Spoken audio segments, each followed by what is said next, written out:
if you were going to solo over D minor and A7, oh heck, you could do a lot of different things. You might D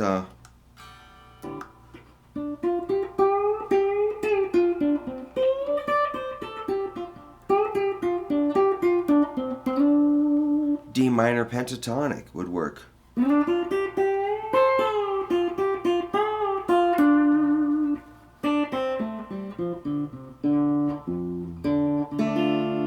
But what happens when you go to the A7 chord? You might want to play a couple of notes from the A7 chord.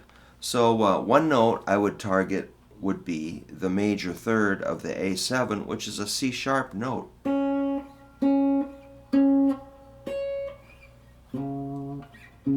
I can find a few of them. So let's say I play a typical minor pentatonic based on the D minor scale.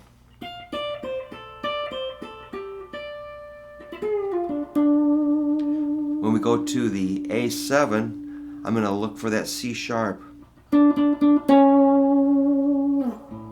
sounds pretty proper. Back to the D minor.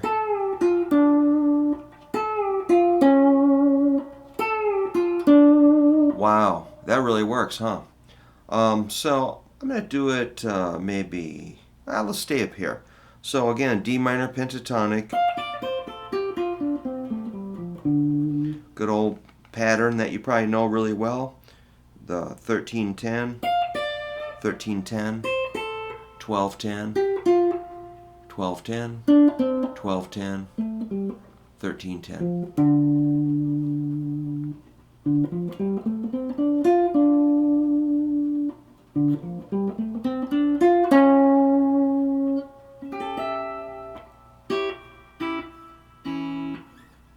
That C sharp really works.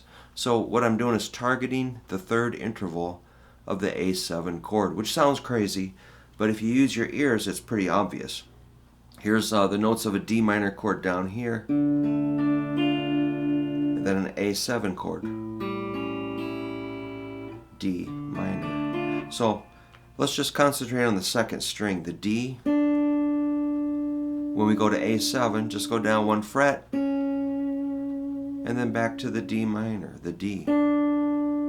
Let's do that in another part of the guitar. How about this root here? D, A7, D. So anywhere you find a D, you'll find a C sharp underneath it. Let's do it up here.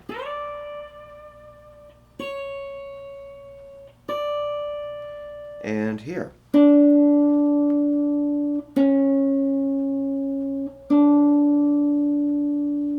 And here.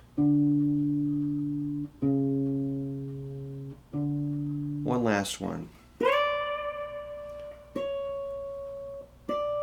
And we can kind of decorate that maneuver. How about if we go?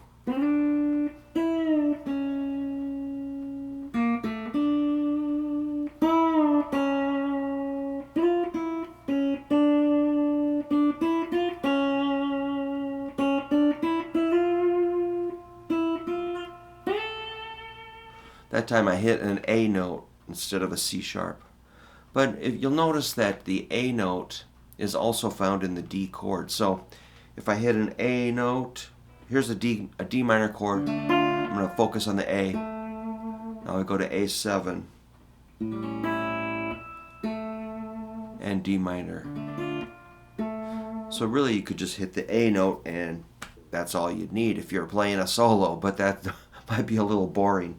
Playing it safe, you know. I'll show you another little trick. Say in D minor you've got this F note. A7 has an E note, so just go down one fret, open, back to the F note.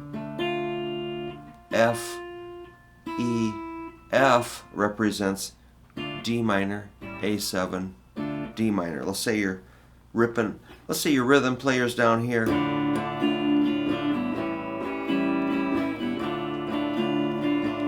Lead guitar person goes.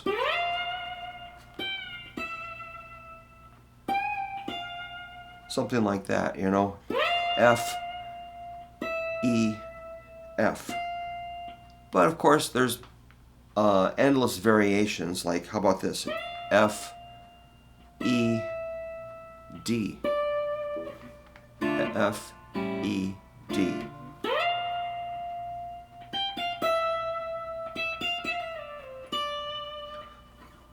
Same, you know, I'm just decorating it. Then on the second string, D, C sharp, D.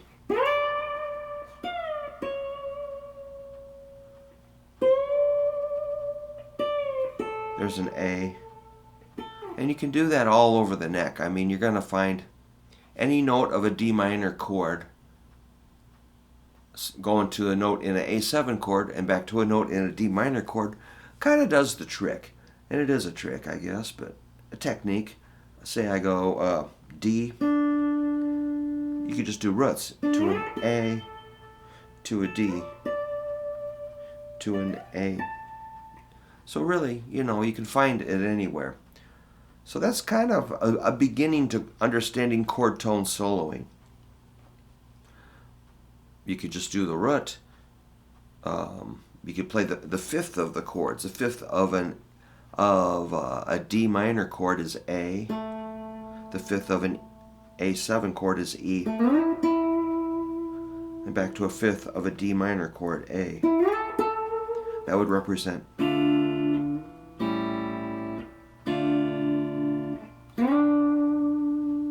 Oops. Or I could just do a root of a D to a fifth of an A